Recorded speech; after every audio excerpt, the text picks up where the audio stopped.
the green and the plain. But dark was the hour when the lords take their claim. With armor steel and ravenous eyes, kinship spread like a sickness under angelic skies.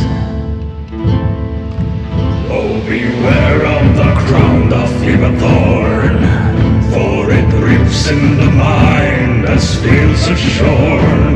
Its wrath runs deep where the heart should be, endless naught but ruin and misery.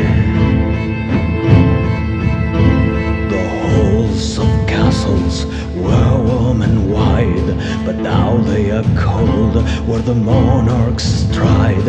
They whisper of fealty, angels, guts and blood, while famine and fire